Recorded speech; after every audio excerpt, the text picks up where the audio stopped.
What's up, Club Killers world? Welcome back to another episode of Late Night Legends. I'm your host, DJ DeVille. We got Icon in the building, Alex Dreams, yay, and our very special guest, E-Rock in the building. Area. Welcome, Bay Area in the building. Thank you for having me. Yeah, appreciate and also it, Las Vegas legend, of course. I don't want to say all that yet. Hey, I haven't arrived yet. He said it. Yeah, you guys can say, hey, I'm allowed to say it. I'll let you guys. I'll say it. I'll hey, throw it out there. No, it's great to have you. And I still got work to do. We'll absolutely, put it that way. Works never ends. It's it's enjoying the ride. So, and honestly, I have so many questions for you because I just want you to drop the book on them. Give them the resume. What do you have going on right now? Because you're in radio. You're late night. You tour everywhere. So I just want, what are you doing right now? And actually throw some of the things you have done recently. I want everybody to know. Just drop the resume on them. Jesus, man. I mean, how much time do I have? Hey, that's what we're here for. We can go 2 hours. It's a very if you want. long list of things, but some of the things that stand out. I've been on the radio since I was 15 years old, which is crazy. What station did you start on? I started on KMEL, and then I went to Wild shortly after. Legendary. Yeah, so I've been an iHeart guy for quite a long time, but even before it was iHeart. So I've been on the radio for quite some time, since I was 15 years old. And then, fast forward, I went from San Francisco to Sacramento, from Sacramento back to San Francisco to Los Angeles, spent about a good, I'd say, 6 years out there physically. Then, throughout all that, I've done sports, official DJ for the San Francisco 49ers. I created the program for the DJ program for the team, which is called the AMP Squad, which is a collective of some of the biggest 49er fans that happen to be DJs. Oh, yeah. I think that's awesome. That's a very big touch point. To be a part of that is that obviously you got to be a fan of the team. And I actually, grew up with some of the biggest fans, which, like I said, happen to be DJs. Worked for the Giants for a little bit, and then came out to LA, and then worked on a radio station that I won't mention, but now I work on the iHeart out there, which is Real 92.3. During the pandemic, we relaunched Real 103.9 out here in Las Vegas. I became a part of the brand team, and they built that station around myself, Franz, and Big Boy. Just to be in that same sentence is crazy to me. You know what huge. I mean? From being a club guy, a Bay Area guy, and a radio guy all at once, that just kind of makes things come full circle. And then, still been doing the touring thing all around the country, Boston, Texas. To be honest, man, the only city that I haven't really touched is Miami. I've only played there probably once. So hopefully we can get things going there. Oh yeah. LA, San Francisco, you name it. I do the Red Bull Energy Station for F1.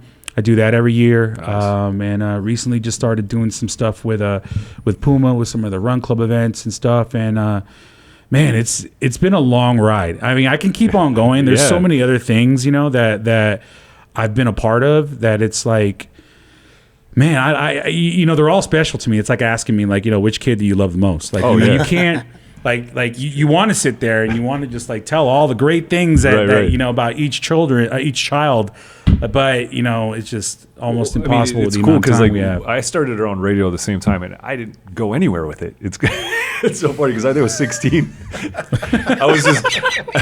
I didn't do anything with the radio. Radio did not help me. Radio did not help me one bit. It was hilarious because Central Wisconsin, it was a 100,000 watt station. It was great, but the only thing that's a big reach. It is 100,000 watts for people that don't know. That's a lot. I think it was the only pop station because I did Rick D's and the Weekly Top 40 on Sundays. I had to get there at 4:00 in the morning. It was a grind, and I don't think I was built for the live aspect of it. What year was that? If Rick D's was still there? Oh man, so Rick this D's wasn't even there. I was 16, so it was 99. Oh, okay. Wow. And I learned a lot from it. I have to say that I learned a lot of mechanical things. The business side just did not feed my career whatsoever in that way. I actually had a radio jock. Shout out to Dave Calloway. He was my first believer in DeVille edits. He was the first guy. He put him on the air. And so that helped me, but me as a personality did not work out. And I'm just wondering, what got you in? What was the leverage point? When you're 15, how did you jump into such a high-profile situation? Man, I was heavily inspired. I think that's where it starts. I was a product of my environment. I mean, I've known Franzen since I was 14 years old. Oh, you go way back then. Okay. Like 14 years old, Wow. being around that, you know, and even before that, listening to him when he was a youngster on the radio. He was the youngest guy on the radio back in the day when we were growing up. And, man. you know, I was around that at such an early age where, you know, this is like, I just looked at it every single day and I was like, you know what, this is what I want to do. Like I wanted to be just like Franzen. You know, and I was like, dude, I want to be the cool guy that knew all the artists and stuff like that. I mean, dude, like Biggie would come into town and hang out with him. Insane. Yeah. Like, that's insane. You know what I mean? Yeah. I wanted to be that guy that did the nightclubs and that was on the radio before the nightclubs, like, you know, talking to the city and then ending up, like, you know, doing a set somewhere. And then I wanted to also... It's Pinball. What was that?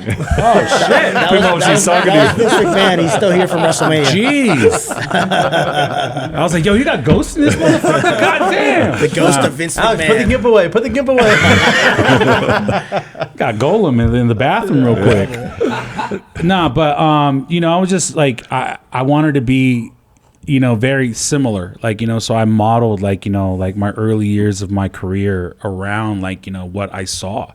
And I had a front row seat to that. I was an intern at like 15 years old at KMEL. Like, I was answering their phones whenever they would give away concert tickets, whenever they would take requests. I used to, like, back in the day before it was automated, you know, I used to pull their commercials off the wall, like, you know, and stacking them. Like, here's your commercial stop. That's basically what I'm familiar with. That's how you you start, and but you also have to be built for it. Like, that's where I was. Like, I just wasn't built for the actual on-air factor. I just feel like I wasn't ready for that mentally. I was so focused on technical computer operation and things like that. But you having that natural talent, like the fact that both of you had that natural talent so early on, and then you just kind of go with it. And obviously, what was your pivot point from being an intern? What was your big opportunity? What flipped the switch for you? Well, given a shot. You know what I mean? Hey, just jump in the booth. Like, I was just happy to be there for such a long time. Like, I was happy to answer the phones. Oh, yeah. You know what I mean? I was a young kid. Like, you know, you're a young kid still in high school, hanging out at the radio station when we had no social media, no Facebook, no IG, no TikTok, nothing. Man. And then you're going to school the next day going like, yo, hey, did you hear them shout me out on the fucking radio? Yeah. Coolest guy there. Yeah, The coolest guy in high school. Oh, All right, my I'll God. take that. Yeah. You know? So, like, I was just so happy to be there for so long. But then when I was given a shot, shout out to Chewy Gomez, another Legend. Bay Area legend. You know, he asked me one day when I was just walking in the hallways, he was like, yo, kid, what do you do? I was like, I don't know. Like, I'm just here. I'm just happy to be here. Like, yo, what's good? He was like, you know, I'm doing this new Friday night thing. It's called like the Friday night flavor mix or whatever, you know, but maybe you could just drop like a 15-minute mix and I'll play it, you know, and we'll see, like, you know, what people say. Oh, yeah. Sure. You know, this is like when the Tascam 4 tracks were like still like in, and I like totally like, you know, did this mix that was crazy, like, you know, acapellas and layered out and all this shit. I was super creative with it, turned it in.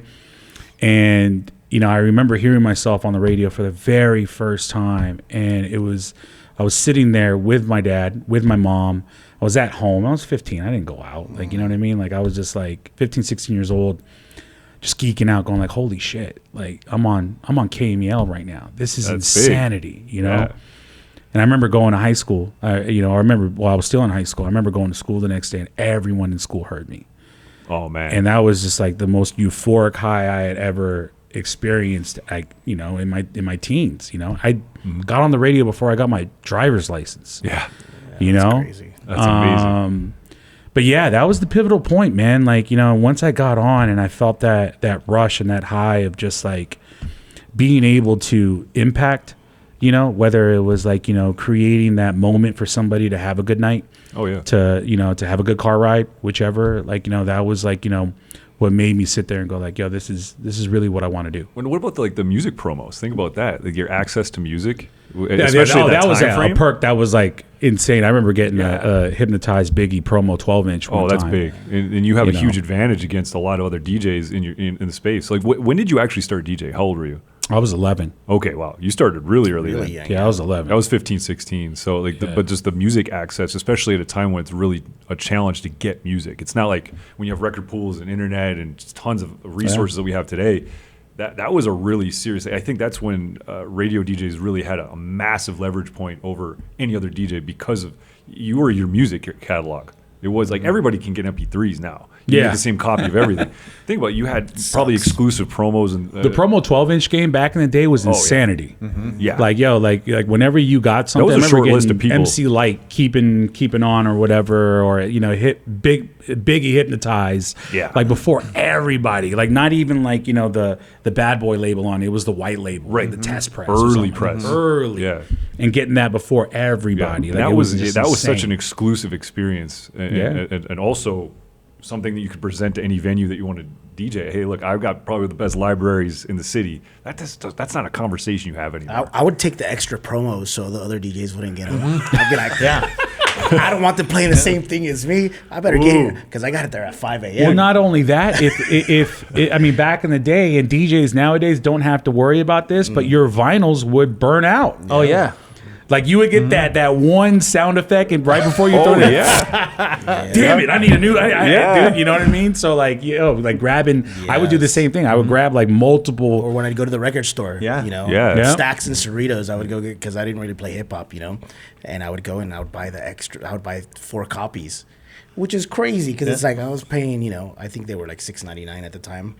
So it's like you're buying 4 copies of a record just so the other DJs that you're competing for gigs wouldn't. Wow. Dude, I never Reno, thought about doing that. Yeah. That's, Me and my best that's friend, we used to crazy. go to the record store, and we had a deal with like the guy that owned it, and we were like, we'll give you extra money. Let us know first, give us like first right of refusal kind of thing, and we would pay double, and we'd go in and we'd buy. This is when like Mix Factors and Lethal Weapons and all those, those were coming out. Yeah. We would just take the whole stack, like thank you, and like that was it. Don't But even like, gotta hear 'em. yeah, It serves a few purposes. yeah. Fun fact. Now that you've mentioned Lethal Weapons and Mix Factors, I did work for that company for a long time, actually. For a very long time. Shout out to Jazzy Jim, Straight Hits. Jazzy Dude, Jim. legend right there, bro. Yeah, I worked for that company for a very long time. I was love his Jazzy marketing Jim. and promo guy Yeah, for a Jazzy long Jim's time. stuff's So, always been so thank great. you. I appreciate that. Yeah. Guaranteed That- sellout. Yeah. That fueled my sneaker habit back in the day. So, Do you remember when you first started getting like promo records that were mailed to your house, and every day you'd show up and there'd be like 4 boxes from UPS, and they were all. Do I remember when I first started getting those? It was like I made it. Like I really thought, made like this is it. I've made it in life. This was like the best thing ever. And then Yeah. eventually I was like, oh my god, there's more records in my house. Like my dad actually hated it. God rest his soul. My dad, I remember, and he hated it even more when I moved out because the records wouldn't stop coming. Oh no. They wouldn't stop coming. Like, you know what I mean? And I remember. How many would you get at a time? oh, you Because get this is like, before my. lot. I you never get like did three this. or 4 when a you're- day sometimes. Like Yeah. you would get like a lot. Stacks A like lot. 50. A lot. It's Yeah. a lot. Well, I Yeah. also owned a record pool back in the Yeah. day. Like, so I would Oh, get boxes wow. and boxes. Yeah. And Of even the when the same record version. pool was gone, like defunct, like no longer doing business, Bunch of G-Unit records. Yeah. What are I you would gonna do? sell those off to Japan after, to be honest, man. But like, Because Yeah. this was actually kind of something I never touched on. I was kind of more of the burn CD guy, like a Napster burn CDs, because I wasn't on a network where there was record stores really. Yeah. I only knew one other DJ that was in an official record pool where you get like 40 or 50 at a time, and you just get some of the hottest tracks early, like the TVT stuff, like the Yeah. Little John. All that was like, and he'd have it before anybody, but it was only on wax, and I was more worried about fidelity. I'm like, I want CDs. It's very unfortunate that these young DJs that don't get to experience how fun and amazing. It's like I almost got chills when he was talking. It's like so romantic and beautiful how you explained your love Yeah. for radio. Yeah. 'Cause that's like I was the same way. Just every Richard Humphrey Vision mixes. I grew up in Orange County, LA. So it's like every time he's on, I got to record this tape, see what he played, try to figure out what records they were. It was like Yeah. a whole operation. Man. Then I got to go drive to Melrose. Beautiful and time. Go to all the record shops and try to find these records. Oh yeah, and Dude, then man. trying to find those records because they had it first, and then you got to figure it out. And there was no Shazam. Yeah. You No. just had to figure it out. Trying to get what friend's gonna drive me to Yeah. Hollywood. Yeah, Oh my God. Dude, we used to drive from Reno to the Bay Area to go to Amoeba. Like, Oh, wow. There would be like 8 of us, and we'd pile in, and we'd take this big road trip out there. that's and what, we'd- a 4-hour drive? Wait, what's bro? Amoeba? Amoeba was like if you were on like the Northern California, like Northern Nevada, like that Legendary was the record most store. famous record store. Really? Yeah. Yeah, it was. Oh man. It was so there's incredible. institutions I'm not even aware of. Like, Yeah, it's yeah. crazy. I want to say Amoeba is still there too. Yeah, Really? Still they selling opened in LA, vinyl- but the vinyl, LA yeah. one closed. Really? The LA one, I believe, closed Wow. like a couple years ago because I remember it was a big Wow. deal. But yeah, it was a great record store. Man, Yeah. The Bay Area was great for record shopping, though. It was Yeah. amazing. Ultrasounds, Man, I'm actually drawing a blank, but I know there were a lot of like, small little boutique like record shops out there. I heard your dad had the best collection though. My dad? Your dad had all the promos. He did. My dad, dude, you know what's crazy is that, going back to that story, I remember my dad called me and I had moved out already. It was a few years. He said, God damn it, Eric, these records are still piling up here. Like, what am I going to do with it? And I remember like, he couldn't throw away, like, and we all know this being older now. Yes. Like, having room in your garbage, like, can is like really important, especially if you have a family. The real estate. Yeah, it's real estate. I remember one time he's like, I can't throw away my garbage because I'm throwing away your shit. That's how many records were showing up at one time. Oh my God. What I mean? Think how much gold there probably was in that looking back. Oh man. There was this guy that actually used to pull up to record pools and other DJs, and he used to buy all of like, your extra vinyl and sell it off to Japan back in the day. I forgot his name, it's a but hustle. I used to make grip off of him back in the day. But I think about you have that the network though, right? I mean, that's why it's good to have almost like a kind of a broker that knows that the pathways, and then you can kind of funnel it through. So, but I want to go back to the whole radio factor, looking at the market and how it is today. Considering you've basically been in this from the foundation of your entire career, if you were going to look at a 15-year-old E-Rock into 2025, is it worth taking the same pathway? I don't know. I don't know if that pathway is even available. And I think that's the difference now, compared to back in the day. Because market conditions, the way music is so spread out now. The terrestrial radio is not even close to the same piece of the pie.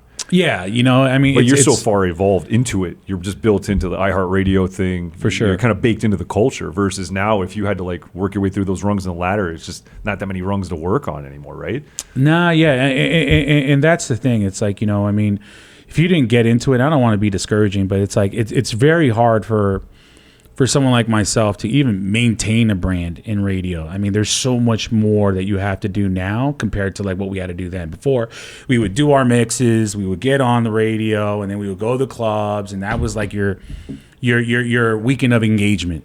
You know what I mean? But now it's like, you got to do TikToks, you got to do short form, long form, YouTube, shorts, IG Reels, this and that. And also brand collaborations, right? Because let's open up that can of worms a little bit, because that was something, because you do a lot of, like you mentioned Puma. Actually, those are really nice shoes you had on, by the way. Thank you. Yeah. Thank you. I saw those. But so you obviously. Very comfortable, by the way. Oh, so. It's awesome. Most comfortable shoes he's ever been in. Yes. Very outstanding. Extreme. I'm not lying. I'm not paid for it. Like, dude, I'm a lot older now, so fucking finding a great pair of shoes to DJ in, like, it is fucking uncanny. You know what I mean? But that's part of the what you're doing now, though, is those brand ambassadorships, collaborations.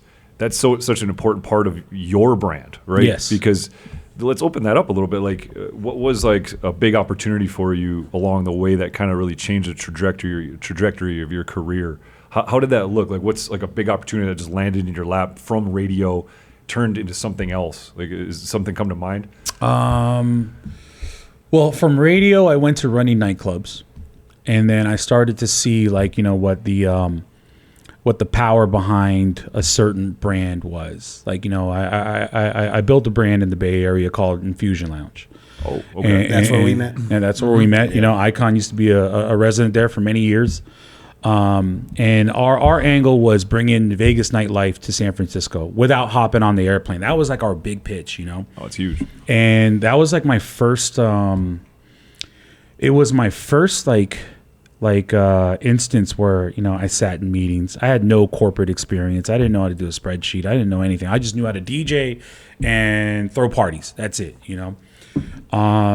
But that was like when I started getting behind marketing campaigns and like getting the right people in the room and all this other stuff. Like we started to create this movement where it was like if you were in the Bay Area, you had to go there. Like it was an institution at one point. It was the number one nightclub like that.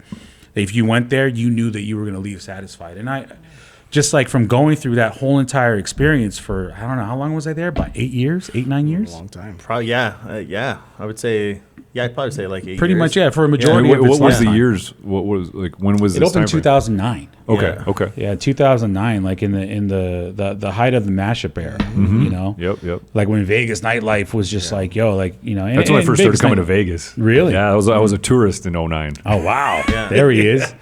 I know exactly that kind of vibe and that culture because I was studying it so hard, and that's what kind of created who I was. So it's cool to hear that because like I was more focused, you know, at the time I was definitely focused on the Midwest, Chicago, Milwaukee, but then obviously watching Banana split from afar and then hearing about this. Yeah. It's I didn't realize, I actually didn't know that you were a club owner like that. I wasn't an owner. Well, I was an owner in the LA property, Okay. but I was their entertainment marketing and So you're head of marketing. yeah, head of essentially. marketing Okay, for this whole thing. So you're really weaving a web here. I'm starting to see like think about like the power that you're creating for yourself through the influence, because marketing is influence and you're behind that. So you're essentially pulling the strings and creating such a powerful network. And did you start to really see like when did Vegas become a factor for you? Was it always in the picture, or was there like a big gate? It was open? always in the picture. Okay. I always wanted to be in Vegas. I always wanted to play in Vegas. Like, you know, I had looked at, and I still look at Vegas as the NFL of what we do. Yeah, absolutely. You know, I mean, just the economics alone of a Vegas nightclub, like you have to understand that better than anybody.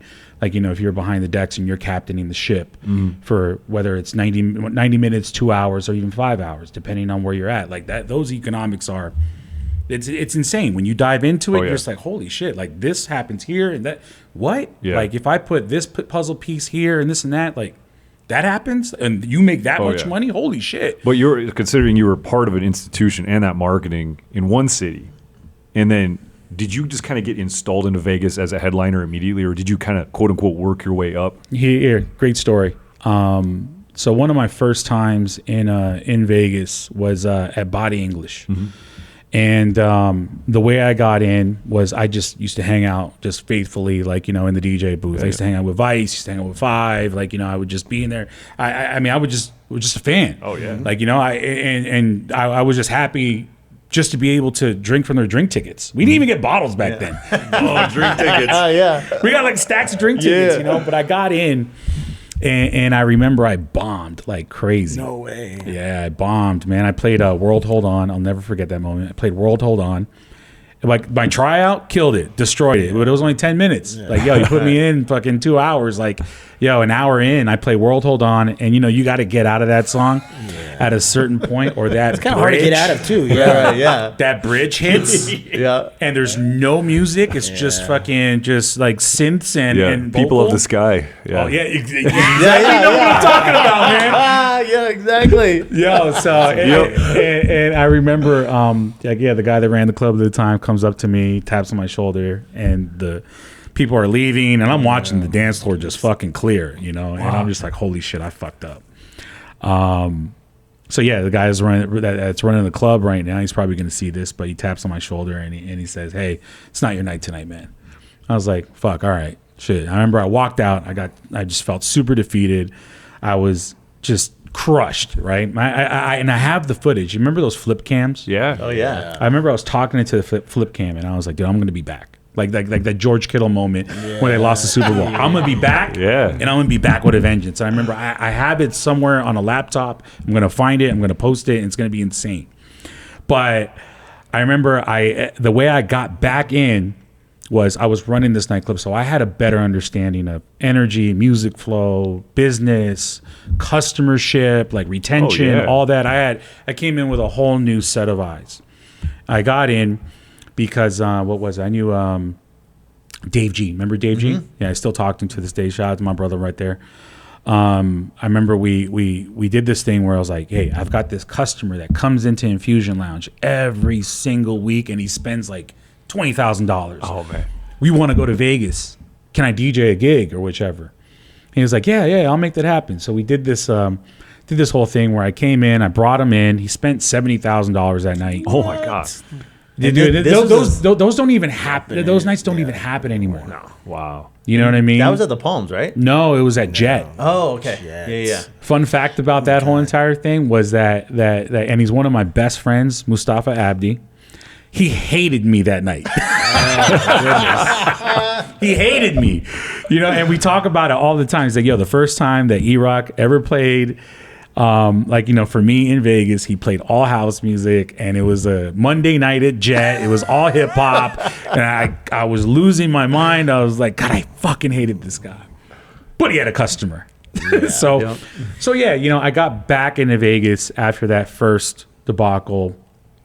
But just by understanding the business a lot better and just knowing, the factors that go into a night. We were curating Vegas-driven nightlife in San Francisco. Yeah. So I had to learn from everything out here. I had to take all the pieces from whether I played at the Palms or Body English and just put them all together to figure out what would make a successful night in San Francisco. Sure. How do I cut people off at the pass? I mean, we were never going to win that battle from the beginning, but how do I cut people off at the pass before even thinking about booking a flight to Vegas when they can get that in their backyard? I had to replicate that whole entire experience. So you're actually competing with Las Vegas. In a cultural way. In a cultural way. You want to keep them there. You want to keep them quality in the city. standard. Yeah, quality standard. And we were the only nightclub at the time, that was able to do that. You would buy a bottle and see Pikachu deliver it to you. We were the first people to do stuff like that. And it was so fun. But you were also the first one that was bringing, so you wouldn't just book me. You would book, the whole crew from the nightclub. And we would come out and do, a takeover. So we're bringing our biggest clients. We're bringing our entire crew of people. We had hotel rooms. And, it was like an event to go out there. And that was you were the first person that I had seen do that.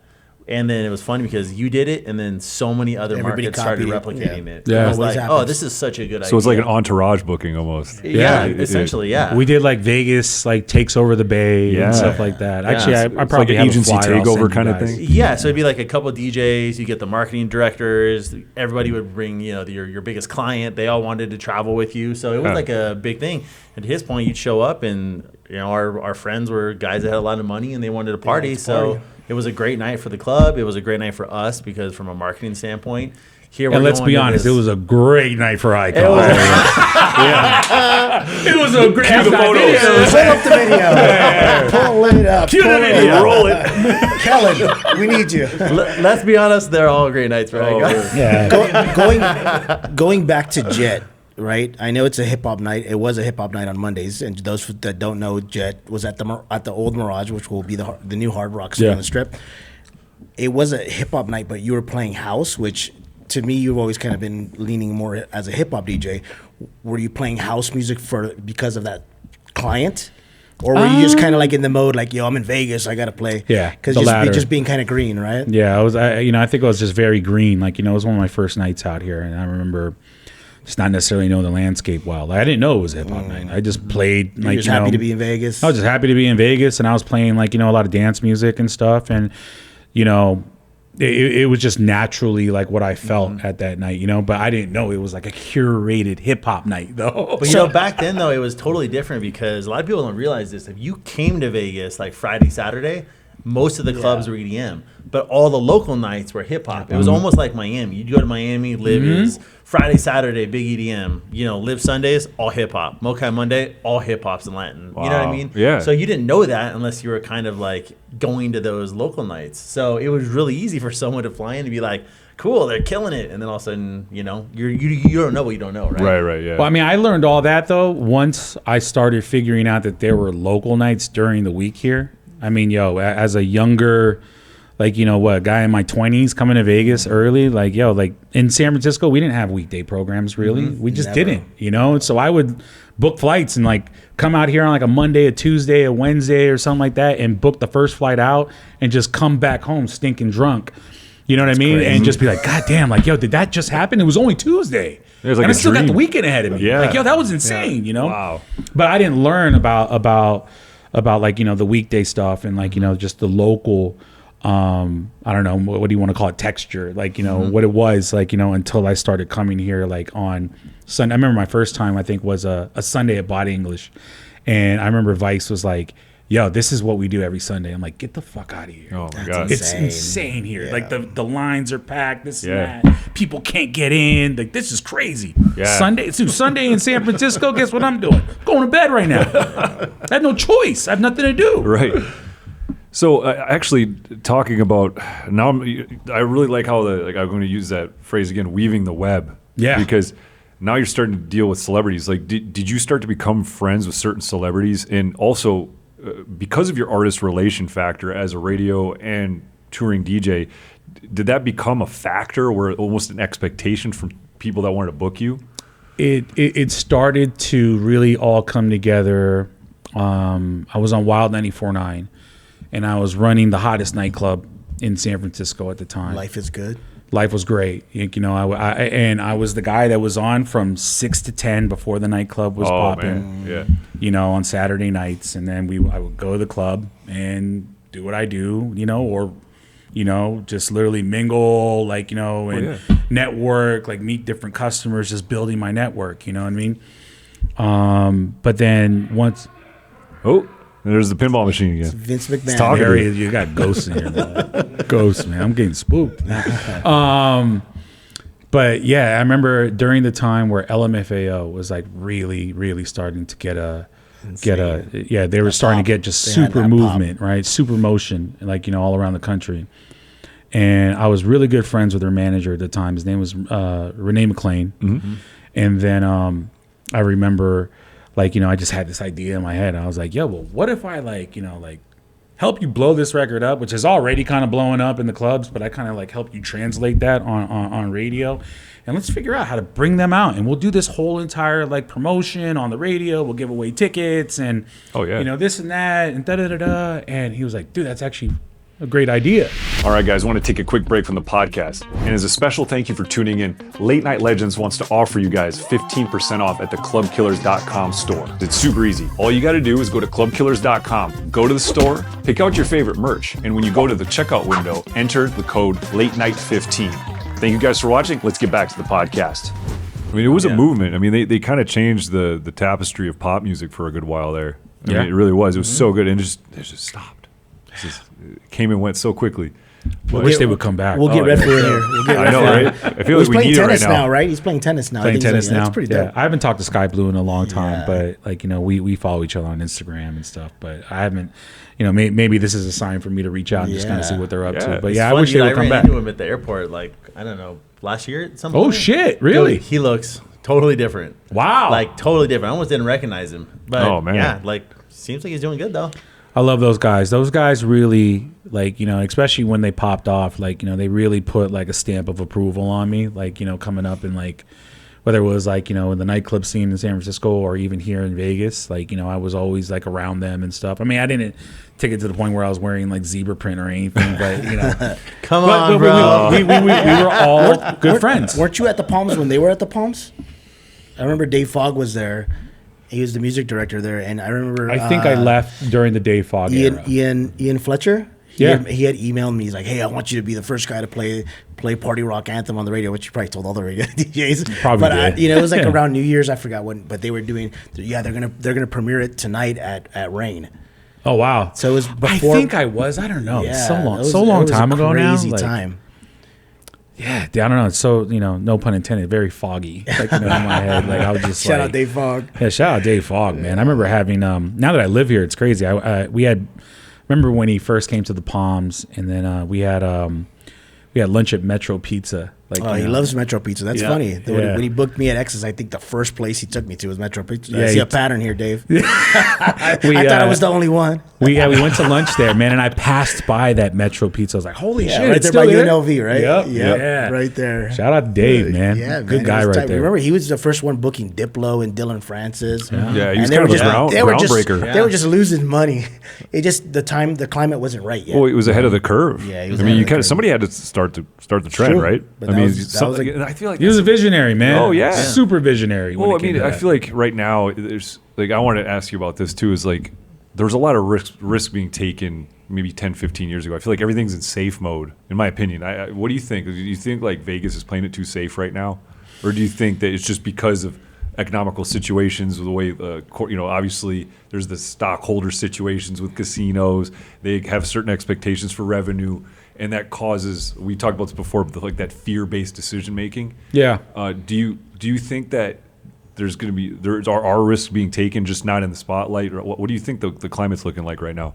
I mean, it definitely is a time where Vegas is playing it safe, But, I mean, hey, let's be honest. And, it's no elephant in the room. I mean, the economy is not where it used to be right now. You know what I mean? I mean, people don't have indispensable, cash to just spend. I don't know the actual, numbers, on people coming here, right now. But I know, it's definitely different. There's a lot of uncertainty out there right now. And I think that, even for me as a business owner, and like the basement, like my syndicated radio show, it's a platform, it's a business that we sell. I mean, our revenue is not necessarily where we thought it would be, right now. But a lot of that is just because, it's an everything thing. It's an everybody thing. It's, not one thing is safe right now. You know what I mean?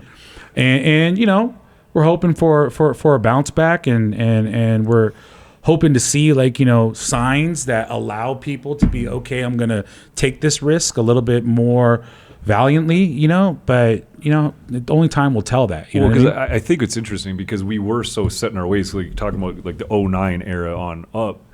That was I use the phrase sometimes you have to break a bone to reset it and let it heal correctly. And I feel like that's we have to break away from that big room EDM culture that we were in for so long. And a lot of cities are like that, where we are finally adjusting to new trends. And I think when you kind of burn the forest down, you see what grows. Yeah. And I think that's a beautiful way to put it, by the way. Yeah. I love that. Yeah. And I think a lot of people don't realize too that, when you look at the rise of Vegas originally, like when Jet and Rain and all these clubs really started, your original mega clubs, right? Casinos reached out to independent operators, right? Like they brought Light Group from the Hamptons, right? Yeah. Light Group comes, and those were two guys that made every decision.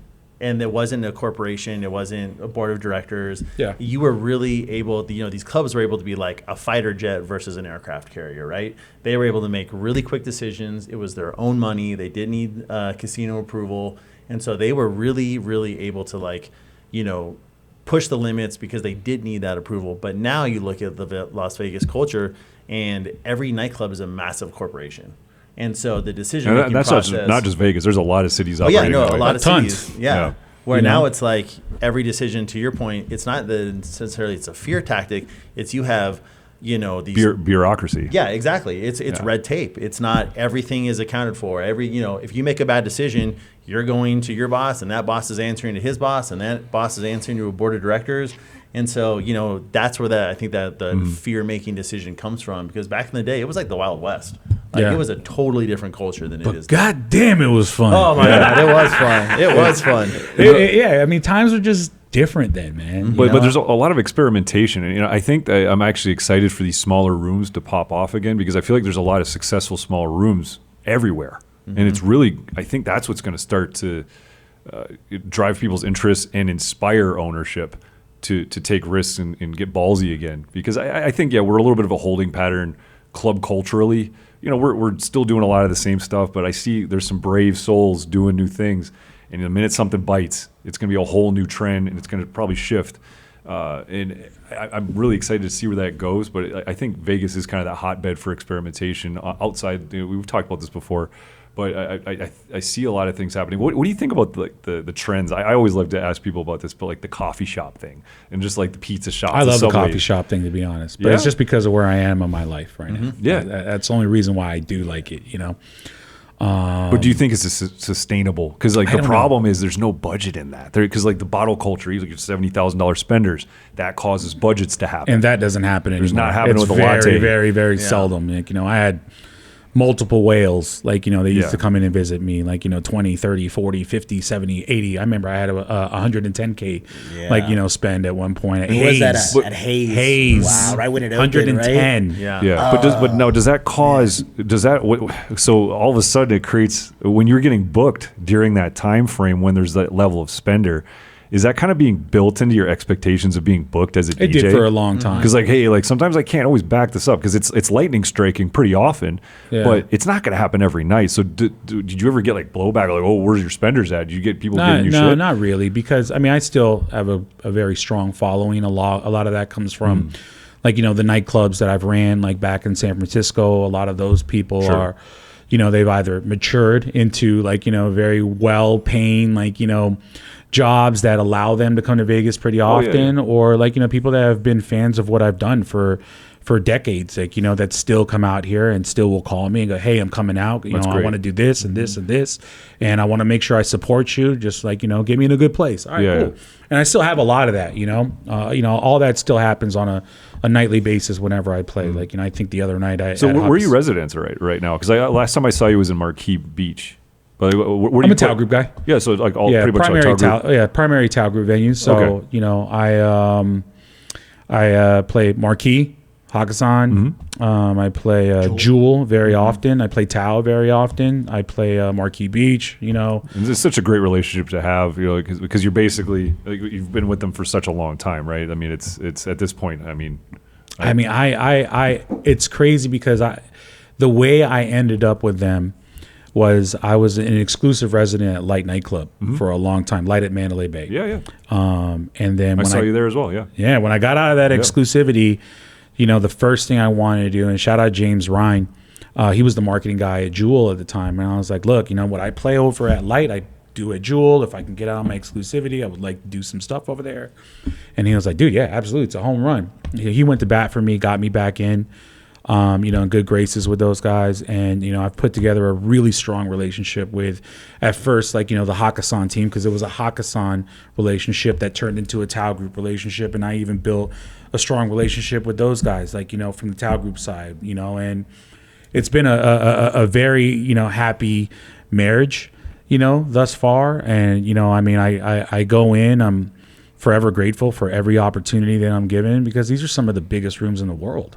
You know, to play Hakkasan on a Friday night, like, you know, and I play that, like, you know, I give it my all. Like, I don't leave one thing in the tank whenever I play. Like, I'm always like, you know, and it's crazy in my household. I have this thing with my wife where my wife can't talk to me for like 2 hours before, you know, I call it a show now, because I'm, you know, curating what these moments are going to be during, like, you know, the night, whether it's like, you know, the birthday moment, whether it's like people singing Titanium, like, you know, or, you know, I do this sing along thing, like, you know, whatever that moment is, like, you know, I'm always like really, really, really focusing on it, you know. Well, you're predicting and preparing for the future of what that is going to be in your mind. You almost have to like pre-bake or preheat the oven for what that's actually going to happen, because you kind of already know, you know, any experienced DJ knows how an average night's going to go with a birthday or a big spender coming through, especially, you know, a venue. Because like I've really been a big fan of Tao culture since I was a tourist, and the first club I ever been in Las Vegas was Tao nightclub. And then you see the presentations, and if you're a headliner at those clubs, you have the opportunity to augment those situations with your mic work, dropping the perfect song at the perfect time. And then you have particular spenders that have particular songs. That's even a thing, like having celebrity crates, right? Like, you know, like the Money Team, for example. I was given the Money Team theme song one time. I was like, yo, that's pretty. The champ is here. The champ is here. Yeah, it's crazy. So like that's really, I relate to that, because I'd be like, nobody talk to me. You're almost like in this focal zone, because you have to be ready. Yeah, for these magic moments that happen in like 5 seconds sometimes. And I give every single room that I'm in that level of attention. You know what I mean? That's something that I pride myself off of. And a lot of past experience, whether it's understanding the economic impact that you can have on a room, you know, by playing a certain song, shouting out a certain birthday, or creating a certain moment, like, you know, or even just like the cultural impact, or just the like, you know, the impact that you have on a single person that can walk away and say that was my favorite night of the year. Like, I'll never forget that night. You know, I mean, there's a guy that actually, when I first moved here, it was right after the pandemic, and I met this guy. His name is DJ Reckless, right? You know, local guy. He's been DJing out here. He owns a restaurant out there, or used to, in Spring Mountain. But I remember when I got to sit down with him, and he was like, yo, like, I used to go and see you at Hayes, and I met my wife there, and we ended up getting married like after. I was like, really? Whoa. No way. And then it's crazy because Like that night? not that night. Hey, I it's don't know. possible. All I know is But it's they used to come to Hayes all the time, and they met there, and then they ended up getting married. And it's crazy. I get stories like that all the time, just because of how long I've been doing it. Like, I think there was another. It was like this this person that told me that she met her husband at a night where I was playing with T-Pain at Hayes, and then she was like, yeah, like, we've been together ever since for about the last like 10 years, and we have a big family now, this and that. And I'm like, holy shit, like, yo, this is crazy. Like the amount of impact that you can have on anything, like in a Vegas nightclub. Like, what? For real? So, I was talking to my wife the other day when I was telling her that I was doing this podcast with you, and she was like, I was telling her, you were one of the first DJs that had like a really, really big impact on my life, like in a really profound way. Oh, you're gonna make me cry now, man. Probably. You were the first DJ that it was like a total paradigm shift for me, because you were the first one that was like, one, adding more value, right? Alex and I talk about this all the time. How do you add more value? But then two, you were the one that laid a blueprint for all of us to be like, you know what, you can be more than just a DJ. You can be a business owner. You can be a DJ. Yeah. You can have multiple sources of income. You can do, A plus B plus C and make it really effective. And you laid that blueprint for my generation, because I saw you do that, and that's what allowed me to open Feature. It allowed me to do all these things because I had that mindset from watching you do it. Because before that, it was just like, hey, we're all DJs and we're just out here having fun. But all of a sudden it was like, wait, let's take a step back. I have all this time on my hands. What can I do with it? How can I provide more value to these clubs? What else can I do in order to be, the best version of my DJ self? And on top of it, what is my exit strategy? And you were the first one that really put that into my mind. And then I started preaching it to a lot of my other friends. You've had a big impact on the DJ culture. I appreciate that. Let's get a little round of applause for A-Rock. Some flowers. Thank you. Never heard that before, but I really appreciate that. Beautiful, the synergy that you created. Yeah. All right. Like if you take time to appreciate it. Well, think about you're taking a brand and turning it into an ecosystem. That's really what you did, because you really you have really closed the circle. Like, think of like all these different aspects of like a pie chart, right? You really close the circle with all the possibilities. And that turns into a wheel, and the wheels make you go way faster. Yeah. And that's really what you did. And that's, everything handshakes the other. If you think about everything you've done, like when it comes to celebrities, when it comes to nightclubs, to business ownership, to actually marketing and managing, all of those things hyper relate to each other, and you really did make them work as a chain. That's amazing. Like, it's really cool. It's so crazy because everything that I've done over the last 15, 20 years, everything's always been just like what you said, like one hand shakes the other. Like, everything needed to tie into something, but it always tied into me DJing for a long time. Yeah. All of it did. Running a nightclub, retail marketing, brand partnerships, liquor partnerships. Yeah. Actually, that was another thing I wanted to talk about, was like the retail side. Because it was Shoe Palace. Shoe Palace. Yes. Right. Shoe Palace. Yeah, Shoe Palace. So Culture you're Kings. a sneakerhead, right? Still, yes. So how many sneakers do you own? A lot. I've made Icon rich. Yes. Yes. I mean, he doesn't know this. Let me check what time it is on my Rolex. Thank you. To be honest, and he can check this, but obviously you can see in the shop, Shopify background, all my purchases over the last year, whether they're online or I'll go to Earth over at Wynn, and like my wife knows, I know why you're going to Earth. So can I ask you a question? Yeah. Romeo, a good friend of ours, Romeo Reyes. Shout out Romeo. Yeah, awesome DJ. He told me one time that at your old house that you had an app that would tell you where your shoes were, because you had so many shoes that they were like, he's like, yeah, you go to his house, they're like under the kitchen sink, they're in closets. It's not. I don't have an app. You just knew it? He was like, yeah, he's got this whole system in place I that don't was know. color-coded. No, my wife created that system. Okay. She created a system because if I couldn't find my shoes, she knew where everything was. I mean, just, and God bless my wife's soul. Oh my God. Wait. Now, you got to give me a ballpark. Now I want to know. This is a lot of shoes. It sounds At one point, I had I think 1,100 pairs.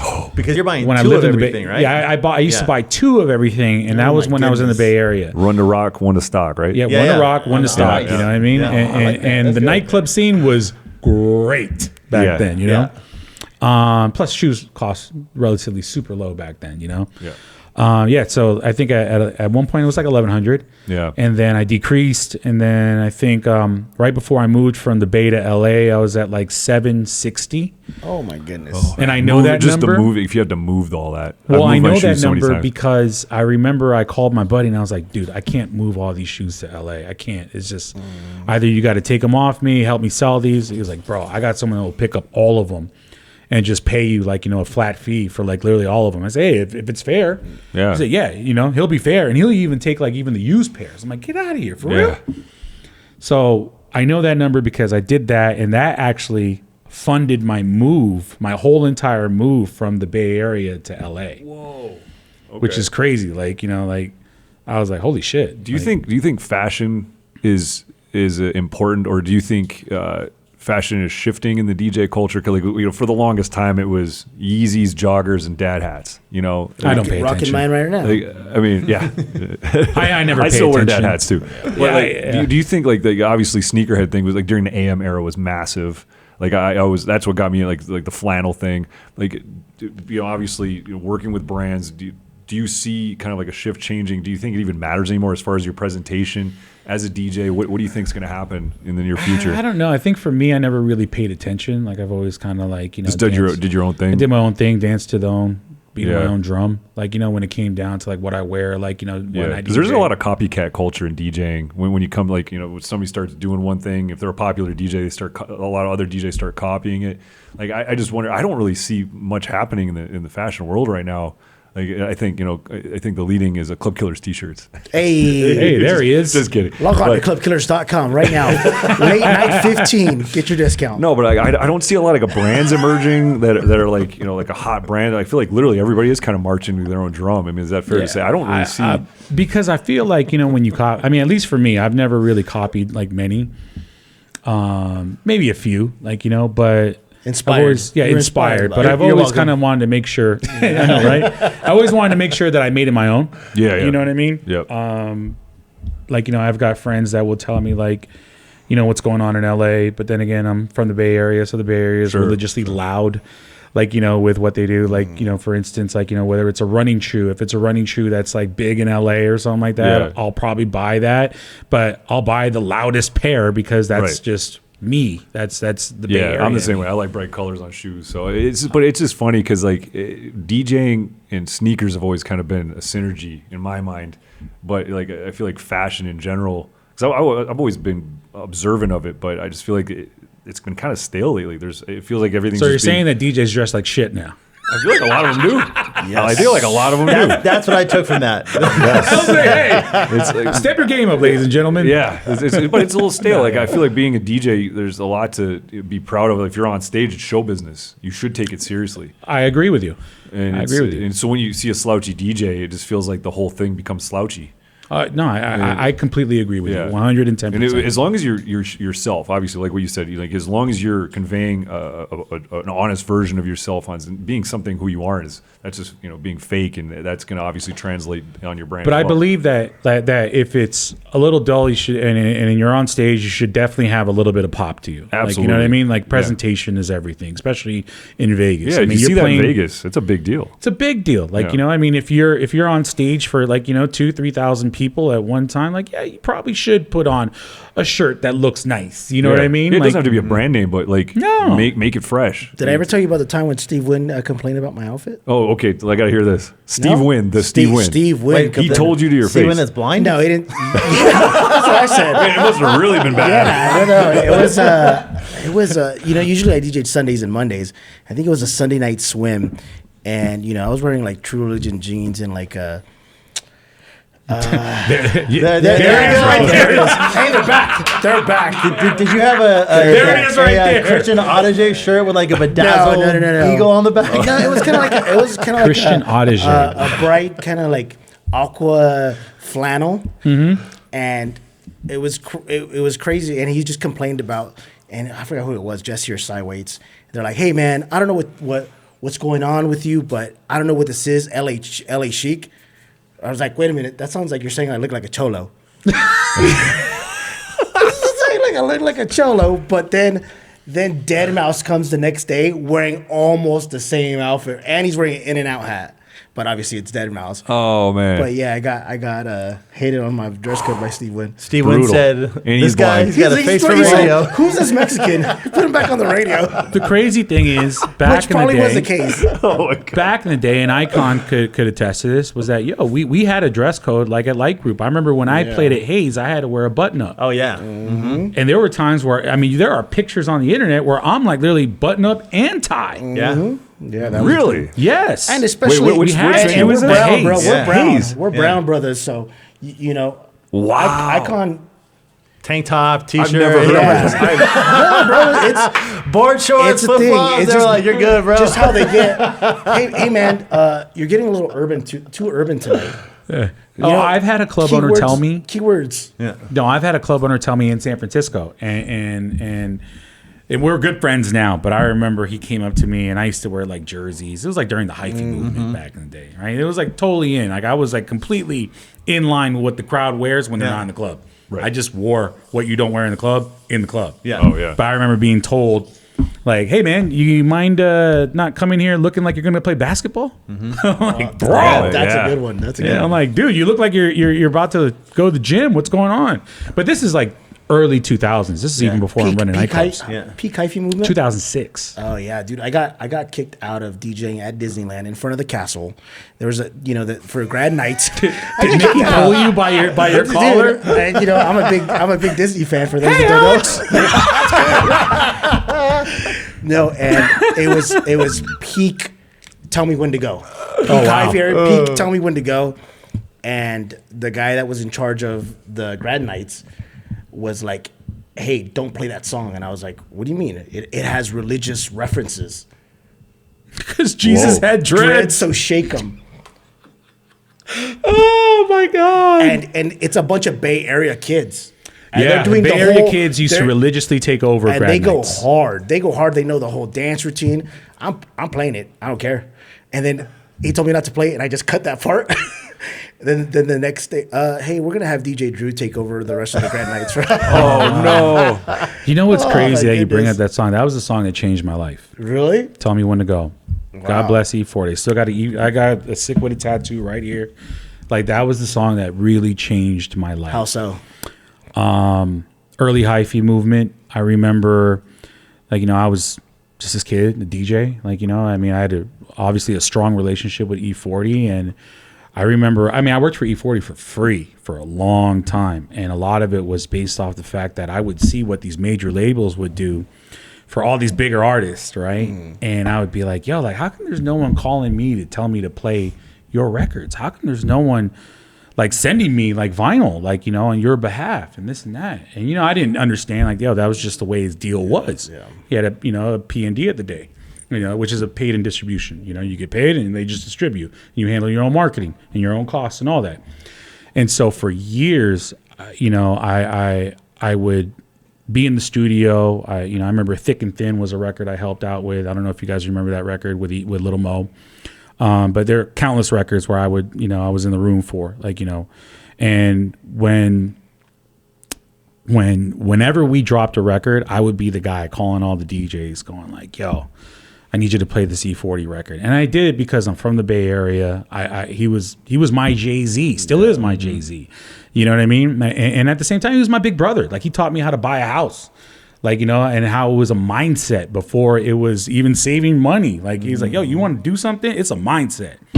But I was that guy calling DJs, like, people in LA like yourself, like, people in Denver and people all around, like Sacramento, setting up interviews. Back in the day, you could do phone interviews and they were just as hot, as being live, Wow. So I was that guy doing all that. And that was actually a part of my marketing career, how I learned all these crazy things, But when Tell Me When to Go dropped, he did the deal with John. I had a close relationship with John. We were one of the first people to play Bia Bia back in the day. Oh, Me, yeah. Big Von, Scotty Fox. So like, when he did that deal, all the pieces were in line. And I remember John calling me and going like, yo, whatever you did for these other records, and he had someone that worked for him named Orlando. It was like, we need you to do the same thing for this. I'm like, all right, cool. But my net was a lot bigger at the time. The first thing I did, and I do you guys remember Rosalind? She used to run MySpace. Oh, Yes. She ran MySpace Music. God rest her soul. She and I very close friends, and I get choked up thinking about it because, like, you know, we just trailblazed for so long together in the Filipino space and just with everything that we did together. You know, she even got me verified on Twitter or X or whatever the fuck you call it. Like, you know, that's the reason why I have, you know, those stamps of approval. I remember I called her, and then I said, "Yo, E40's coming out with this record. It's with Little John. It's a big moment. You know, I want to make sure that I do everything I can, not only for him, but for my region. What can we do?" She was working at MySpace at the time. It was the first record that was ever featured on MySpace Music. Remember when you would log into MySpace and they had videos there? Yes. Tell Me When to Go was the first one to ever be featured. Whoa, I didn't know that. Wow. First one to ever be featured. She got the video played literally right when you logged in. Yeah. And that was a big proponent for 40 to like really like get this whole second wind of energy. People were calling him a new artist. Oh yeah, and we got to put this in perspective for people that don't know MySpace. Oh wow, yeah, that's right. Think about the That's power. right. We got to really like convey the Throwback power. era. Yeah. 'Cause, let's talk The about like, TikTok of the time. Yeah, it was the TikTok of the time. It's like the first video you see on YouTube now. Right. Like Yeah. literally, It's like front page Twitch. guaranteed billboard, like front row. You're seeing it on the minute you log in. Millions and millions of eyes on it. MySpace was the only social media then. Yeah, And everybody was addicted to it. Yeah. Yeah. everybody. I mean, imagine logging onto Facebook for people that are on Facebook, and the very first thing you see is E40's video. Yeah. When you go to log into Facebook. Guaranteed. Right. So we did that, and then on top of that, you know, coupled with my efforts with, you know, calling all the DJs, sending it to LA, sending it to everybody I knew, just casting this wide net. You know, 40, you know, got this second or third wind that we saw, which was like, you know, the Hyphy movement from a national perspective. The Hyphy movement has always been going on, you know, in the Bay Area. I don't believe that the Hyphy movement was a new thing. That's always been a Bay Area thing. That was The just crossover moment. it was, but the crossover moment was where that thing. But like, you know, obviously we have Mac Dre, we've got Keith the Sneak, you know, the team, you know, all that. So all that, you know, has always been popping. We've had our own thing, but that was like one of the first things that really become the national, like, you know, hey, what's going on in the Bay Area? And that shit changed my life because I was the face behind like that record from a marketing aspect, which got me on MTV, which got me multiple mixtapes with like, you know, like people like Who Kid and Clinton Sparks and stuff like that. It got me awards, all that, and it even got me into Vegas. You know, Wow. So like, you know, Because at that point you're the Bay. I was Bay the Bay Area's Area popping, guy. You're the Bay Area DJ. but that was even before, like, Yeah. you know, me running nightclubs. You know, Yeah. so.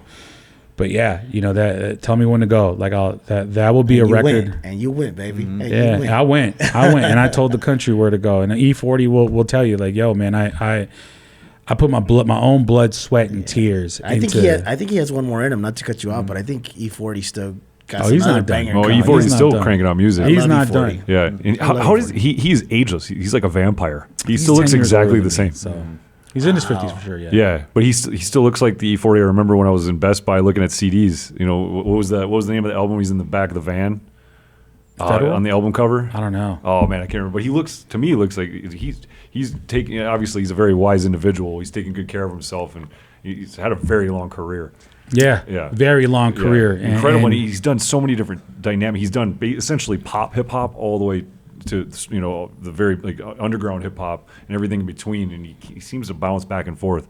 He's definitely like, I feel like E40 needs to be more top MC conversations of all time. Like I feel like I've always said that. No, Culture, but I'm talking like not just West Coast, Slang. but all hip hop. Like, For sure. Because like I feel like, you know, a lot of times like there's a lot of West Coast artists. I mean, he's a wordsmith of a very high level, and I think he needs He's to a be slanguist. More, slang, yeah. Yes. That's good. He's a slanguist I love it. that. And actually, I wanted to like with a degree in slanguistics. That's what he would say. Yeah, I love it. And I actually want to like we've been talking a long time, and I really appreciate the conversation. Hey, we'll keep on going. And, Yo, honestly, my if you're whole down, entire like, day is 'cause- free. We're no, good. 'cause- I just had dinner with my wife. No, that's We're great. good. So you're charged up, you're fueled up. So I actually want to talk a little bit more like from your radio perspective, because this is something I kind of gave you. I didn't want to put you on the spot, so I kind of Go gave you ahead. a prep on it. But I want to get nerdy about the amount of. Well, actually, let's talk about this. We grew up in such an important time in music history when it came to golden age of hip hop, club hip hop, EDM, and all these different things. And this comes up a lot, the topic of disposability in music right now. And there's always going to be tracks that survive the test of time. There's tracks that come back because for whatever reason they're relevant for some cultural reference, or TikTok brings it back for whatever reason. And so in 2024, I wikied this. In 2024, there was 99,000 songs per day released on average, right? And that comes out to about 36,135 songs Wow. were Jesus released Christ. in 2024. How many of those songs do you think survived into 2025? I don't know. As a DJ, few. as a DJ. Maybe a few. Like, I'd say, like, I mean, there's just so many records that, and we talked about this, like, like these records become so big and then they get burnt out, and then all of a sudden we fall back on that framework of like nostalgia and like, the golds. Yes. You know what I mean? Like You can still play Tell Me When to Go. Recurrence. Yeah. You can drop that and it's going off. You can still play Too Short. It's going off. Why It is goes, that? It do you goes off think, more though? than The ever. bass line. It's the bass line. Yeah. It's because music sucks right now. Yeah. It's You because said all it. music sucks right now, and it's like I saw it this weekend. Blow the Whistle got other than the only new song that got a reaction was Pink Pony Club. The rest were all old songs. But It's not let's on the get down to record. the science of this. There has to be a musical dynamic that's not translating with current music. Well, think about it. Like when you go to a club right now, like a lot of the clubs they're no longer just 21. Like when we were first DJing, most of the club was predominantly like 21 to 28. You had some older people that were buying tables or whatnot. But now you go to the club and you have a wider age group, right? So the songs that are resonating are songs that people have memories to. Blow the Whistle, if you were 10, your older brother was playing it, and you were going to house parties and they were playing it. And so you have this emotional attachment to it. You just don't have that to new music anymore. Or at least not on the same level. But okay, so it's easy to say that broadly, but why is there an emotional disconnect? What's wrong? Why is there no bridge? I think it goes back to what Alex said. Just music just fucking sucks right now. Is just it not a resonating. banger? Is it a too- banger? It's very rare that you get like one of those generational bangers Yeah. now compared to back in the day. Because like I wrote them down. Like these are essentially the top 5 Billboard hits from last year. Espresso, TGIF by Glorilla, Nasty by Tina Shea. Tina Shea, Get It Sexy Red, Probably the Gata- biggest club banger out of the Gata year. Only, which was actually like kind of a out of nowhere hit. Chris MJ. Yeah, and then Carnival. So Kanye. by Kanye. So a little bit of everything. Like, I think it touches on R&B, pop, hip hop, and Latin. And I would say, which out of those songs do you think survived the best? I don't know, Espresso? I would think be Get my It bet. Sexy. Yeah. I still play in Depends Florida. depends the room Oh, that yeah. you're in. Depends yeah. the Yeah, room it you're in. depends on the room. Because that's the one that I has think I'm bump, bored. bump, bump. I- Right when they hear the drums, Yeah, the girls yeah. react to it. Because I think Espresso is so burned out, like as a pop song. Maybe it's just because I have heard it so many times on even just when you're walking through a casino or a mall. TGIF still goes off pretty hard. That beat That goes off pretty hard for me. That Really beat's had a hard. good Sexy year. still goes hard too. Yeah, and why is it all the female rappers get the hardest beats?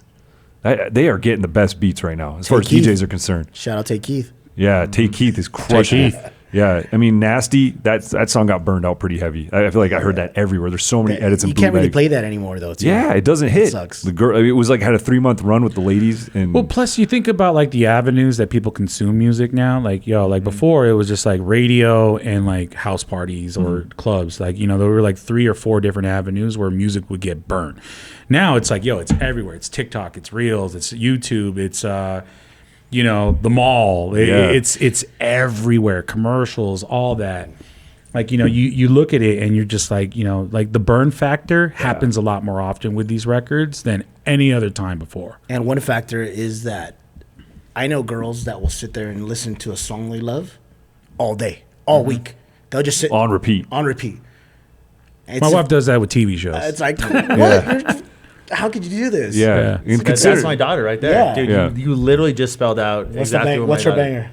Well, it's funny you said Espresso. That's probably I probably Sabrina heard that Carpenter, song yeah. more than any other song in my entire life. because of my daughter. I still like Yeah. it. It's a banger. Yeah. I like it. But it was did- actually very heavily pushed by the record labels too, because I think they had a deal worked out with Spotify. It was one of the first things played. They had some sort of like And deal or something. she was on tour with Taylor too. Yeah. Don't say that word. You can't Don't say that word. You can't say it. Not with the rock on. No. Edit that out. Cut that out. Cut that out. No, but it's interesting because the survival. It's funny how if you look at it like a conveyor belt, things just keep getting stacked down and then they push, but then something brings it back up, like a TikTok reel or a trend or a dance thing. Fetty Wap again. I was just gonna say, Yeah. Fetty Wap, dude. Fetty Wap How again. crazy is He that? is He just rejuvenated his killing career it because right of now. TikTok. Yeah. So I think he's in jail right now too. yeah, he can't even slam dunk that with a new hit. So he's just gonna have to. He's gonna get a nice check. Somebody told me that one TikTok has like 110 million views on it or something like that. The God, I would love JBL those speaker views. meme. Yeah. yeah, Uh-huh. yeah. And that was just Yeah. one creator, right? Because there's Yeah. been copycatted a million times. So I just think it's. I will tell you, as an open format DJ, it is starting to feel like a little bit like Groundhog's Day because you do keep going back to the same records because they still work. And like I hate experimenting, and when something flops, I'll just go back to that safety crate. Let me go back to that real quick. How many times can you play the bass line from a particular song or drop Usher, yeah, cold, and you just hear that yeah every single time. Until he gets that reaction, and I'm just wondering, do we just get so lucky? Are we that luckiest DJ generation? Yeah. Yeah. I think Absolutely. we are. I think so. Because I remember Usher, yeah, came out when I was 19. Shit. And that was at the beginning of my professional career. How lucky, and you just keep getting loaded with hits. It's the most recognized song that you can play on the radio, by the Ultimate. way. Everywhere in the Ultimate. world. 21. Yeah. I just started going to the club and I just started DJing, just started going to the club, and then like that shit comes out. I still remember Like- the first time I heard that, or like when Sandstorm dropped. You remember the Yeah. imprint. And Dude, 2011, I was playing in Mykonos, Greece, and like the biggest reaction. Sorry to bother you. The biggest reaction was, yeah, by Usher. yeah, it's crazy. I was like, what? It Yeah, I it was just like, oh my transcends goodness. generations, countries, cultures. Just like it's incredible.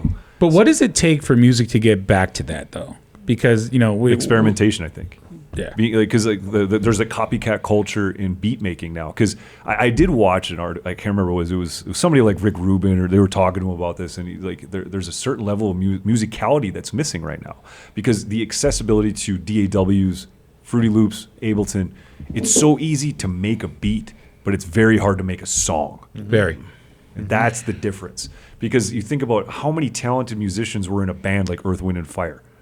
How many. Thing, but who was it? Michael Jackson's producer, Quincy Jones. Quincy Jones. He was in charge of an entire orchestra. These are all master musicians with incredible musicality. And now you got guys sitting in the basement on their laptop with broken headphones that can make a beat, and Really? they can sell them to big artists. We could go upstairs right now, YouTube, how to make a song like Dom Dolla. We could go buy the pack. and literally make a Dom Dolla song. Yeah. But there's no musicality. Yeah. I There's feel no- like Zed has like a lot of musicality. He's actually a though. classically Yeah, but trained he's- piano exactly. player. He's in a Is it class almost of his too much? own. Is it almost too much musicality also? But he- No, I don't think so. 'Cause I when- mean, look when- at this Coachella set. It was when was completely his- slammed. You know what I mean? Yeah. No knock at Zed, but when was his last hit?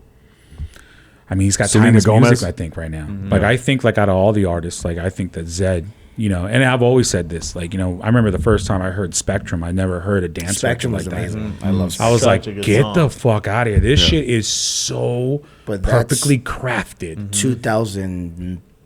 I mean, 10? that's peak vocal. Big Vocal room pop EDM, Like yeah. that whole even whole like Take Over era Control right with there. Afrojack. That was beautiful musically, and it was still EDM, like Dirty Dutch. It was Yeah. very Yeah. Dirty Dutch. So, and right now I we're in miss this, that era, man. Me too, Yeah. man. Me too. Yeah, but like, so let's look at the state of affairs with EDM. It's right now it's deep minimal house. Like I think right now Hugels I would put at the top of the list in my opinion. I love Hugel I love it's Hugel. very percussion based, but it still has an identity, and it kind of brings me back to Dirty Dutch in a way because it's a lot of drums and a definitive sound.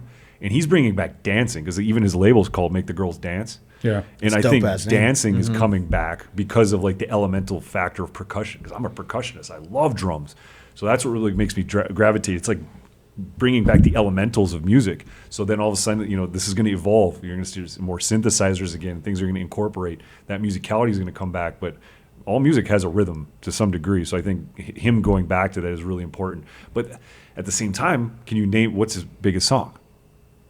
Or maybe he's just not What's the there name yet. of his biggest hit? Maybe he just Adore hasn't You. caught on yet. Well, and that's the thing. I can't. I I'm a ignored huge him fan. too. But I'm a Adore fan you. of his brand, not the songs. Adore you. I think his what was that one record the that one I with played on my Diplo? show all the time? The Was one it with Forever? Diplo? Oh, yeah, that's the one with Diplo. Yeah, but Yep, it's I love not that coming record. to you right away. That's the thing. I feel like the artists are at least coming back, but the songs are not jumping out quite yet. And I'm just wondering because like I can think of so many artists that are great artists, but a lot of their songs kind of they're just like blurry in my Serato. They're just I don't think that era's gonna come back, right? Because the way music was rolled out and marketed and how people consumed the music Yeah, was so different. Now it's disposable. it's true. yeah. But the One record comes out, you've got 3 weeks. But that's why Diplo's That's so what I powerful. He just understand keeps whenever pumping I out drop a tracks. record. You don't have to remember his biggest last hit. You remember Diplo because he's the But brand. he's a celebrity at that point. Even Steve Aoki, he some of his biggest hits were 10 years ago, but he still nurtured the brand. Cake is his brand. You Yeah. know, it's like he's figured out a way to long hair, the leverage vibe. his brand, his identity. And I think branding is almost more important than the music itself, even though you still need to have that music. But people need to remember you. And Yeah. I think that's even if you're not a producer, you have to be memorable as a DJ and as a brand. Relationships, branding, and that's at a different level too. You know, one thing that I really want DJs to take from you is the consistent pattern that you keep providing value to people. Yes, that's a very important thing. Like And what is you my haven't added stopped. value? Yeah, they provide value for you. You provide value for them, and then the cycle keeps going and keeps growing. And that's so important. A lot of guys don't understand. They don't even understand. Earlier, you said the economical impact that a DJ brings, right? Yeah. Can you elaborate on that for younger DJs that don't understand Well, I mean, what that means? At the end of the day, every nightclub or bar that you play in, it's a business. You know what I mean? And there's somebody that owns that business that is putting their faith in you to drive their business. And like when you're a DJ, you're the focal point. For the most part, like, you know, you're probably a good, like I'd say right now, 70% of the experience. And, you know, you got to do that at a high level in order for people to spend money, you know, to inspire people to tell, like, you know, the next person, like, hey, this was one of my favorite fucking places to be at. You know, you got to be able to push the needle in, you know, in a direction where, you know, the business just thrives, you know. And I learned that from running nightclubs. You know, I learned all that from retail marketing. Believe it or not, there's so many things in retail marketing that I learned from working at Shoe Palace and Culture Kings and Zappos and Zen, and that I applied to my DJ career. You know what I mean? Like from the marketing and branding and creating energetic moments aspect. Like, yo, like the impact that a DJ has is so important for anybody to understand, because at the end of the day, if you have no impact, you're not going to have a job. That's it. That's the bottom line. And that's why DJ E-Rock gets booked over and over and over again. It's been kind to me, you know. Yeah. So, Iraq, let me ask you a question. For all the young DJs that are listening right now, for someone that is as experienced and has been in the game for so long and that has seen the entire spectrum of DJing, what is some advice that you would give to a DJ right now trying to get into the game to help them, you know, grow, start their business, get their first gig? What's some advice for some younger guys? When you do the work that nobody else wants to do, you win. And then when you win, you write history. Bars. That's, you know, that's a big thing that I've always, like, you know, taken with me no matter what phase I'm in my career. Like, you know, I do everything. Like, believe it or not, I'm very hands-on. Like, people would probably think that I have a team behind me. I got a couple people behind me, but like, you know, a lot of, like, you know, the brand partnerships, you know, even like the relationships with, like, you know, with the hospitality companies and all that, a lot of that is fostered through me. You know, like, I cultivate all that. Like, you know, I make sure that I create, you know, the environment or the just the instance, like, you know, for people to be inspired to want to work with me, to trust me, like, you know, with these opportunities, you know, and a lot of that comes from doing things that you may not necessarily want to do, you know, and when you don't do it, like, yo, like, you know, don't be mad when somebody else that is doing it is getting that opportunity.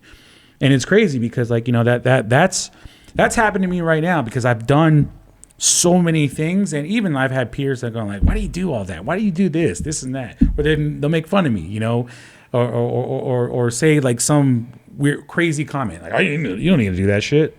Trust me, I do. And especially during a time like right now, it's very important, more than ever. Like, you know, I want people to feel that they have a partner in me. I never approach anything linear to where it's you know, like, hey, if you book me, I'm just going to come in and DJ and that's it. No, when you book me, I'm going to want to make sure that I ensure that you are just as successful as me. And that's always going to be the case. That's how I am with, like, you know, with Tao Group. That's how I am with Culture Kings, like when I worked there. That's how I was with Shoe Palace. That's how I was with anybody I work with. Like, yo, how do we make this a win-win conversation that keeps on going, that will never stop? And when you don't win, how do you deal with the discouragement that all this brings? When we don't win, and there are losses that do happen, Tons. we learn. And then that, you know, you learn the lesson, and you take a lot away from that. There were a lot of things that happened to me in my career that weren't necessarily wins, but I take a lot, just as much from that as I do from the big moments that I'm like, wow, that was fucking amazing. You know, I mean, just like, you know, the night where I told you where I got pulled at Body English. Yeah. Like, you know, You could have never came back ever to Vegas. No. After that night. I could have been, I could have been in my bedroom and just sitting there going like, I'm not made for this. Yep. I'm not built for this. But I'm never going to fucking tell myself that. You know what I mean? I wanted it bad, you know? And I think that's like, you know, the thing that pushes me through even the losses is that I want this bad. Because like you love bad. it. You I love love the it. culture. You love the nightlife, man. This is what made me who I am. Like, you know, just like, even if it's something as simple as someone coming up to me and putting a 49er logo up in my face because they've seen me at a game and they happen to be in Vegas. That's dope. Or somebody that comes up to me and says, yo, I used to listen to you on this radio station growing up when I was in college and this and that. Oh shit. Like those things like keep me going, where it's like, it makes it all worth it. Like, yo, like I'm going to do everything I can to make sure that those conversations don't stop. And I know that if those, sorry if my dog, it's time that my dogs are eating, so my rings are going off. They're probably in the back, you know, the backyard pottying. But, you know, like my goal is, like I said, you know, to make sure that everything that I do, loss, win, loss, at some point, we're going to see some type of level of success. And we're going to do that together. Like partnership is my biggest, like, it's like my superpower. Yep. You know, collaborating, it's my superpower. Like, you know, and uplifting the people around me, that's another superpower I have. Like, I want to make sure that whatever I do or whoever I'm around or whatever I'm involved in, that if I can leave it, I leave it better. You know what I mean? Yeah. Like that's how much passion I put towards anything. Even with this podcast, like I was like thinking about this shit the whole entire week. I'm like, what am I going to say? What am I going to be? About? How am I going to be impactful? Yeah. You know, you're being very impactful, man. I think over time, over the last 20 years, how consistent you've been. And a lot of DJs don't understand that it's a slow grind filled with peaks and valleys. Yes. And that's what gets you through, because it's like, I've never been the best DJ ever, but I'm still here and I'm flourishing and I've continued to flourish just how you have. But it's because we love the culture. Nice house, by the way. Beautiful house. Thank you. No, I think He can't even look at you. But we get the house, we get all the real estate, and money was never the intention. That's what I want these guys to take. Like I never wanted to be, especially in our era when we came up. As money's DJs, not the intention; it's a tool. It was never cool to be a DJ. DJs were nerds in the 90s, you know. It was never cool. We never had our hands up with fireworks going off. We weren't rock stars yet. It was for the love of it, and we just kept going. There was DJs that were a lot bigger than us and had way more potential. Yeah. And they kind of trickled down and fell off, and we just kept going like little turtles. Yeah. Slow grind, consistent. Yeah, that's it. Mm-hmm. Well, I think it can really, everything you just talked about, it boils down to one word, and that's legacy. you've created legacy through so many different avenues, and that legacy props you up. And it not only creates momentum, but it creates support. Because think about how many people you've affected in so many different avenues. That's a powerful thing. I'm getting like FOMO of your career. I'm like, man, you've impacted so many people. I'm sleepy. I'm tired from it. No, it's incredible. I'm in a good place. Yeah, because like, you know, from radio to pro sports to nightlife to brand ambassadorship to celebrity relations, it's incredible. Like a very applaudable career. So salute to you. Thank you. We need a And I documentary. learned a lot on this podcast. Thank you. Once again, you know, E-Rock in the building. Thank you so much for coming on Late Night Legends. We appreciate you. Appreciate you having me. Wish you well. Thank you. And have you Looking forward back, to the hopefully. Next thing. So Cheers. Episode 2. Cheers. Late Here we Night go. Legends. DJ Let's E-Rock. go. No, you can't toast water. Nope. There you go. Salute. There you go. Salute. We'll see you on the next one, guys. Late night legends, late night legends. Direct from Vegas, it's the late night legends. Late night legends, late night legends. Club killers, let's go. Late night legends.